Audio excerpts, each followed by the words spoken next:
दोस्तों जय माता दी। जब आप किसी नक्षत्र में जन्म लेते हैं तो उस नक्षत्र के 4 चरण होते हैं और आप उस नक्षत्र के किसी चरण में जन्म लेते हैं। आपका जो नामाक्षर आता है ना, वो उस चरण के ही वजह से आता है। हर चरण का अपना एक अलग प्रभाव होता है। नक्षत्र का प्रभाव तो होता ही है, परंतु चरण का भी अपना एक प्रभाव होता है। आज हम पूर्वा फाल्गुनी नक्षत्र के चारों चरणों की विवेचना करने वाले हैं। क्या ऐसा हम कर सकते हैं कि हम किसी भी चरण में जन्मे हों कुछ अच्छा कर सकें? तो पूर्वा फाल्गुनी के चारों चरणों में होती है सूर्य महाराज की सिंह राशि। इसका प्रतीक चिन्ह होता है पलंग, झूला या विश्राम का आसन। ये नक्षत्र कहता है कि जीवन केवल कर्म नहीं है, जीवन आनंद भी है। ये नक्षत्र वाले लोग छवि से कमाते हैं, लोकप्रियता से कमाते हैं और इनसे अच्छा पार्टनर तो कोई हो ही नहीं सकता। आर्ट, कोई भी कला इनकी सबसे बड़ी पूंजी होती है और उससे भी बड़ी पूंजी होती है इनकी पर्सनालिटी यानी व्यक्तित्व। इनका असली व्यवसाय है आकर्षण को आय में बदलना, क्योंकि इस नक्षत्र के जो देवता होते हैं वो होते हैं भगदेव। ये प्रेम, प्यार और स्नेह के देवता हैं, जबकि इसके ग्रह होते हैं भौतिकता की समृद्धि वाले ग्रह शुक्र, लक्ष्मी प्रदाता, भौतिकता प्रदाता। तो चलिए हम इसके चारों चरणों की बात करते हैं। सबसे पहला चरण पाद 1, राशि सिंह है तो इसके ग्रह हो गए सूर्य, नवान स्वामी भी हो गए सूर्य, नवान स्वामी भी हो गए सूर्य और इसके देवता कौन है? शुक्र। तो ये सूर्य और शुक्र, मतलब आप पर सबसे ज्यादा प्रभाव पड़ने वाला है सूर्य और शुक्र का। जहां सूर्य जिम्मेदारी निवारक है, लोकप्रियता के माध्यम से, लीडरशिप के माध्यम से काम करते हैं, वहाँ जो शुक्र हैं वो भौतिकता को बहुत पसंद करते हैं। तो दो अपोजिट चीज़ें यहाँ पे आ गई और इनमें संतुलन साध लिया तो बहुत अच्छा आपके लिए हो सकता है, क्योंकि ये जो है धर्म तत्व होता है, सही आचरण, कर्तव्य का पालन और नैतिकता से भाग्योदय आपका हो सकता है।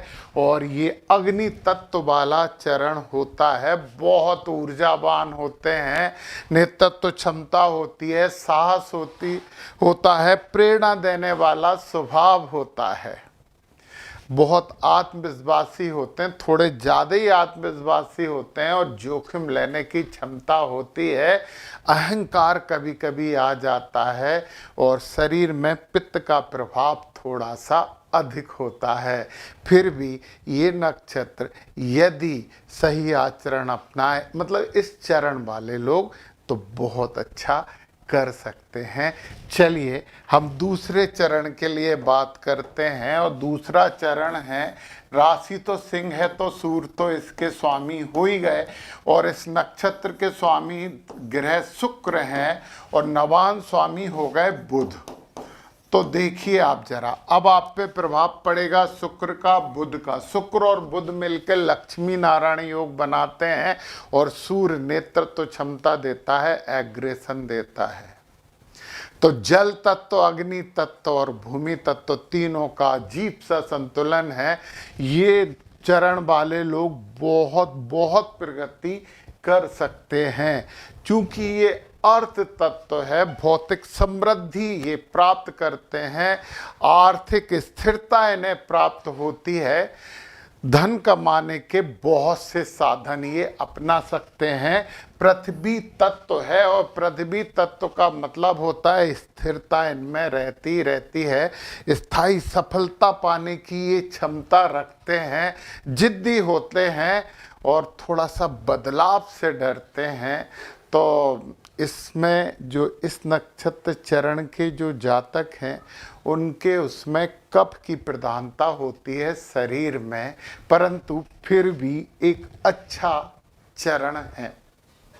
चलिए अब हम चरण नंबर 3 की बात करते हैं, और तीसरा चरण है राशि सिंह है। शुक्र तो नक्षत्र के देवता हैं ही, और सूर हो गए राशि के स्वामी, और नवान स्वामी हो गए शुक्र। तो शुक्र का प्रभाव ज़्यादा होता है, बहुत ज़्यादा भौतिकता को ये लोग पसंद करते हैं, लीडरशिप से अपना आकर्षण शो करने की कोशिश करते हैं। ये अच्छे कलाकार हो सकते हैं, फिल्म इंडस्ट्री इनके लिए बहुत अच्छा कमाई का साधन हो सकता है, क्योंकि काम का मतलब होता है इच्छाएं, बहुत इच्छाएं होती हैं, सुख सुविधा इन्हें पसंद है, प्रेम प्यार वाले लोग हैं।